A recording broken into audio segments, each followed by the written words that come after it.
திருக்குறள் சிந்தனை. சிறப்பு செய்வதற்குரிய பல தகுதிகள் உடையவராயினும் பொருள் இல்லாதவரானால் அவர் அச்சிறப்புகள் செய்யப்பெறாது எள்ளப்படுதலையும், இகழ்வதற்குரிய பல இழிகுணங்கள் உடையாராயினும் பொருள் உடையவரானால் அவர் எள்ளப்படாது ஏற்றி போற்றப் பெறுவதையும் இவ்வுலகில் கண்கூடாக காண்கிறோம்.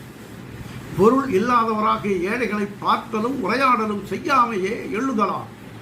சிறப்பு செய்தலாவது அரசன் பட்டமளித்தலும் அரசனும் பெற்றோரும் தவிர பிறரெல்லாம் கைகுவித்து போற்றுதலும், மதிப்பான இருக்கை அளித்தலும் அவன் வேண்டுகோளை எல்லோரும் நிறைவேற்றலும் ஆகும்.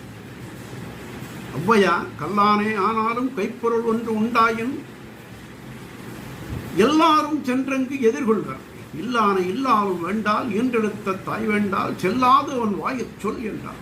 தெய்வப்புலவர் இல்லாரை எல்லாரும் வெல்லுவர், செல்வரை எல்லாரும் செய்வர் சிறப்பு என்றார். நாளையும் செல்வீர்.